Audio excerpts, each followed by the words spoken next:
What's up, everyone? Welcome to this day in Philly sports history for March 21st, 2023. I'm your host, Jim Montgomery. It is the first official day of spring. The weather's supposed to be beautiful today. It's also Tuesday. You know what that means? Time for our daily dose of motivation / positivity. And this quote, I actually heard on a movie I watched with the kids over the weekend. It was on Disney Channel. It's a new one called Chang Can Dunk. It's a pretty good movie about not giving up, working hard, following your dreams, blah, blah, blah, blah, blah. But the quote, and sometimes things are so simplistic yet so profound at the same time. One of the guys I think it was the guy that was training him, basically said, sometimes the calls don't go your way. You just have to play through it. And that just really blew my mind, because if you take it in a literal sense, absolutely. Think about the Super Bowl. Think about some of the stuff that happened in the World Series. Think about even the Sixers game last night, the call that ultimately cost them the game, or cost Joel getting fouled out in double overtime, which led them to end up losing. I mean, it was a ticky-tack call. Could it have gone the other way? Sure, but you just have to play through it. And it's also a metaphor for life. I think too many times we see people say, oh, well, I was dealt a shitty hand, or I grew up like this, or I grew up poor, or I got bad luck and this and that. And you know what? All of that is true, but I like to call it true but useless information, because at the end of the day, nobody cares. You got to play the hand you were dealt. The calls didn't go your way. You got to play through it and just power on and make it. Sure, the road is that much more difficult, but just power through it. It makes it that much more rewarding at the end. So just remember, as you go through your day, and inevitably something is going to come up that's going to completely try to derail your day. Just remember, the calls don't always go your way. You just have to play through it. All right. So a lot to get to today on the Women's History Month Spotlight. First, before we get into today's Philly Sports Women's History Spotlight, I want to go back to something that happened the other day. And Dawn Staley, who is the coach of South Carolina, she wore a Cheney State jersey. And it just was, to me, it was awesome, because the reporters were asking her why, and she talked about Yolanda Laney, who we talked about on this podcast, and Vivian Stringer, who was the coach at Cheney State, who we'll be talking about later this month. And basically, it was the first time a historically black college or university had made it to the National Final Four. So she was wearing that jersey on the sideline kind of proudly, because of how much Yolanda Laney had meant to her, how much Coach Stringer had meant to her. So I thought it was really cool to see three of the women that I had picked out this month to spotlight kind of coming full circle in that. But if you want, check out the YouTube video of that from her press conference. I thought, like I said, it was pretty cool, because it was kind of three things and three powerful women that I chose to spotlight kind of converging on one. But for today, we're going to stick with basketball, and Cathy Rush is our spotlight today. She was born in Atlantic City, went to Westchester, where she played basketball for 2 years. After the coach left, she switched to gymnastics, did pretty well there. She ended up coaching at Immaculata from 1972 to 1977. She went 149-15. Now, just kind of think about that in just mathematical terms. 149-15. I mean, that's just a ridiculous winning percentage. So she just was a trailblazer. She was just an amazing coach. I mean, she won 90% of her games. So just think about that. They went to the 3 straight AIAW national championships, basically the first 3 that the AIAW had once they became an organization. She took them to 6 Final Fours, which is great, because how many seasons did she coach? 6. So every year they had a shot to win the championship. She's in the Pro Basketball Hall of Fame. She was elected there in 2008. 1975 Pan Am Games gold medalist. The movie Mighty Max, we talked about that previously, but the movie The Mighty Max was about her. That came out in 2011. I believe it was a Disney movie. And some other quick things that I thought were pretty cool. Immaculata was involved in the first nationally televised women's basketball game.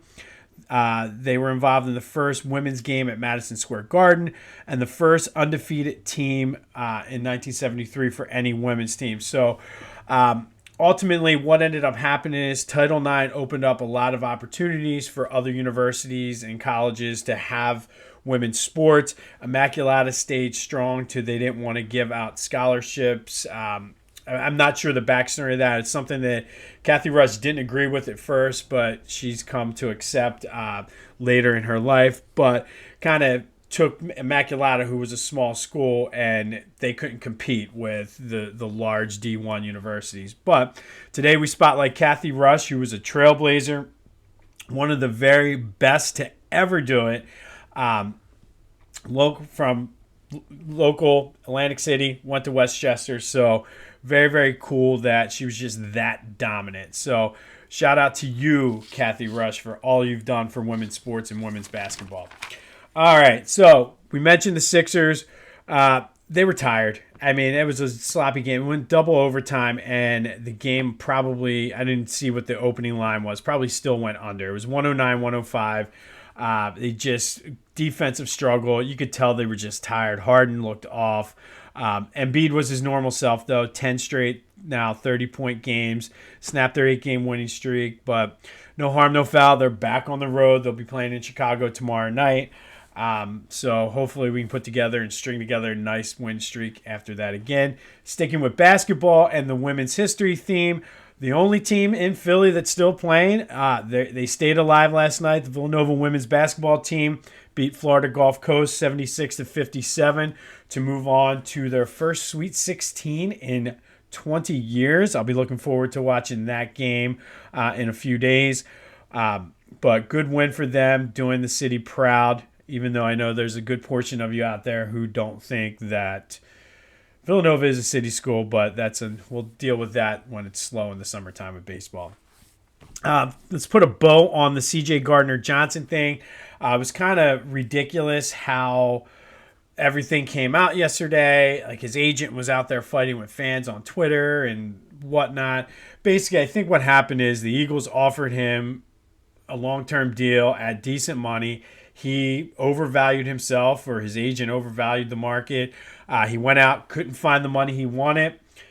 And then at that point, the Eagles had kind of spent some of their budget or whatever. And now he's on a second straight prove-it deal, which I think is kind of odd. I think at that point you need to kind of look at your representation. But we'll leave it. He's not on our team anymore. Wish him the best of luck. Thank you for the Super Bowl run.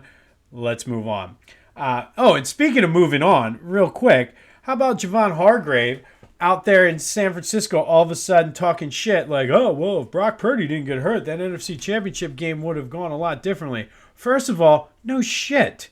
It really would have gone differently. I think anybody in Philadelphia would agree with you. Does that mean the 49ers win? I doubt it, but the game would have gone different. So, Javon, again, thank you for the couple years you had here in Philly. Thank you for last year and kicking down the door and whatever other sack celebration you did. But you know what? Shut up. All right, so let's get into today. We're going back to 2004, and this is one that I don't have a lot of notes for because I'm just going to go off the cuff. But on this day, March 21st, 2004, it was the end of an era. Veterans Stadium was imploded.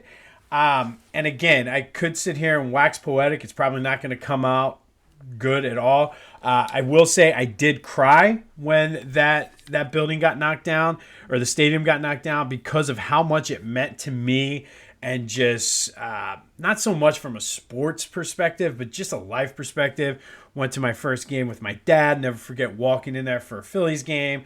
They played the Mets. We were up in 642 in between the two fan divisions, not far from where our seats were for Eagles games. We were same sections, but just going in before they had the blue seats. If you remember, look it up on TV. They had those nasty, ugly orange and brown and yellow seats. But I just remember walking in and falling in love immediately. It was a dump, but it was our dump. And I think that is something we all have said, like, yeah, it was a pretty dumpy place, but it was our dump. I mean, I still have my piece of the vet over there. You can see next to the Dawkins helmet. I'd like to think that it was from the floor underneath where our season tickets were and not the bathroom where I peed on the floor. I have washed it. Don't worry. Sanitize and all that other good stuff. But it just was, I mean, the Eagles, Phillies, Temple played there. The Phillies clinched 2 World Series berths there. They clinched the 80 World Series there. The Eagles NFC Championship game. My favorite memories were that the biggest games, I should say, was obviously my first time there, my first Eagles game that I went down to with my uncle. I went down to a couple games with my dad. The 9/11 game when they came first game back after 9/11 against the Braves. Obviously for not the positive reasons, but the 2002 NFC Championship game.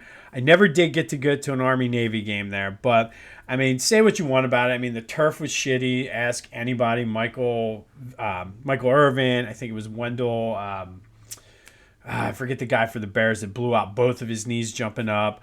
Had a jail, the 700 level, all the whatever you want to say. I mean, it was one of those cookie cutter stadiums back then, but it had a special charm and held a special place in my heart. But on this day, it was the end of the era. They knocked the thing down. It's now a parking lot.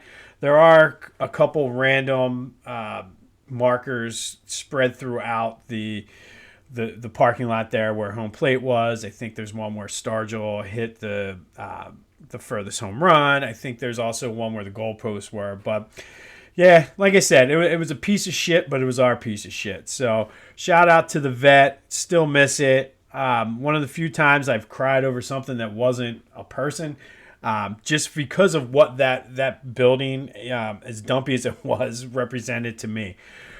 So don't forget. Just don't forget. Like it's such a great. I miss that place sometimes. And yeah, the link is nice. Citizens Bank Park is nice, but there's some kind of ridiculous charm about the vet. But anyway, it is Tuesday. Hopefully you go through and remember that sometimes the calls are going to go against you. You just got to play through it. Shout out to Cathy Rush. Shout out to Dawn Staley for shouting out Yolanda Laney and Vivian Stringer. Shout out to Javon Hargrave for being a little bitch and fitting in with the 49ers right away. This has been This Day in Philly Sports History. Go have yourselves a Tuesday, and until next time, I'll see you when I see you.